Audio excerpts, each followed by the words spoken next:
En sciences sociales, une question fondamentale se pose. Comment décide-t-on que quelque chose est une connaissance valable? En fait, c'est une question qui va bien au-delà des simples méthodes de recherche. On parle ici de philosophie, de manière de voir le monde, qui détermine complètement ce qu'on cherche. Et surtout, comment on interprète ce qu'on trouve. Et voilà, c'est la grande question qui est au cœur de tout. Est-ce qu'on cherche une réalité unique, objective, qu'on pourrait mesurer comme en physique, ou au contraire, est-ce que la réalité sociale est faite de multiples vérités, des réalités construites, vécues différemment par chacun d'entre nous? La réponse qu'on apporte à ça, eh bien, elle change absolument tout. Alors, voici le programme. On va commencer par un petit retour en arrière, avec un conflit historique qui a secoué les sciences sociales. Ensuite, on verra à quoi ressemble le paysage plus complexe d'aujourd'hui. Puis, on se penchera sur 3 grands débats, qui sont vraiment au cœur des discussions actuelles. L'action, la validité et la voie. Et enfin, on essaiera d'imaginer l'avenir de la recherche. Allez, on se lance. Pendant très longtemps, le monde des sciences sociales, c'était un peu un champ de bataille. Et ce n'était pas juste une petite dispute entre universitaires, non, c'était une vraie guerre pour savoir quelle approche avait le droit de s'appeler science. Une vraie lutte pour la légitimité. Et en gros, il y avait 2 camps qui s'affrontaient. D'un côté, les positivistes. Pour eux, c'est simple. Il y a une seule vraie réalité, et notre boulot, c'est de la mesurer objectivement pour pouvoir l'expliquer et la prédire. Et de l'autre côté, on a les interprétativistes, qui disent « Attendez, la réalité, elle est multiple, elle est créée par nos interactions, nos cultures. Du coup, leur but, ce n'est pas de prédire, mais de comprendre la richesse de toutes ces significations. » Cette citation de Guba et Lincoln, les auteurs de notre source, elle est parfaite pour saisir l'ambiance de l'époque. Le mot-clé ici, c'est hégémonie.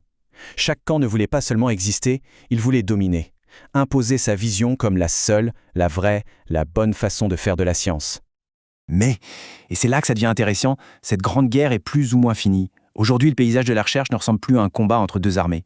C'est devenu un écosystème beaucoup plus complexe, plus riche, plus nuancé. L'anthropologue Clifford Geertz l'avait bien vu venir. Ce qu'il appelle le brouillage des genres, c'est l'idée que les frontières bien nettes entre les différentes approches sont en train de s'effacer.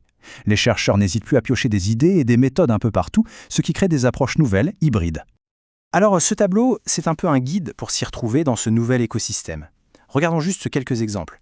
Le post-positivisme, c'est une sorte de positivisme plus modeste. Il dit « Ok, la réalité existe, mais on ne pourra jamais la connaître parfaitement ». La théorie critique, elle, s'intéresse surtout à comment les rapports de pouvoir, l'histoire, façonnent notre réalité.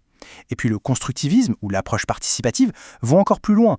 Pour eux, la réalité est carrément co-créée, et la connaissance est une sorte de collaboration.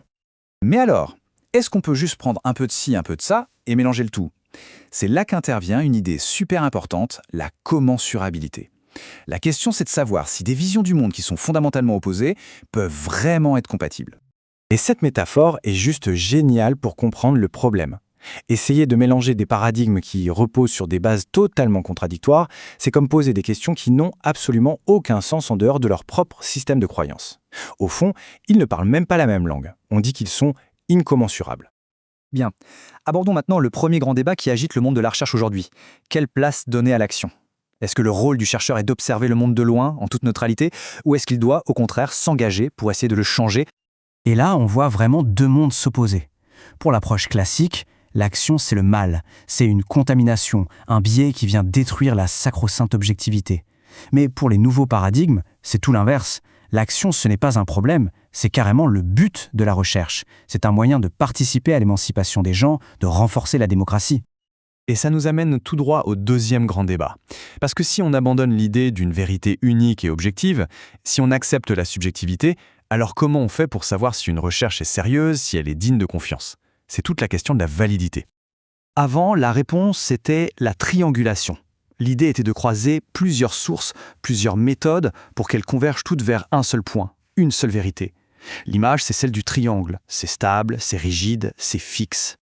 Mais la chercheuse Laurel Richardson nous propose une nouvelle image beaucoup plus adaptée à notre époque, le cristal. Pensez-y, un cristal ce n'est pas plat. Il a plein de facettes et selon l'angle sous lequel on le regarde, il va refléter la lumière de manière complètement différente. Et ce que cette métaphore nous dit, c'est que la validité, ce n'est plus chercher la seule et unique vérité. C'est d'explorer une réalité complexe, avec toutes ses dimensions. C'est accepter que ce qu'on voit dépend de notre point de vue.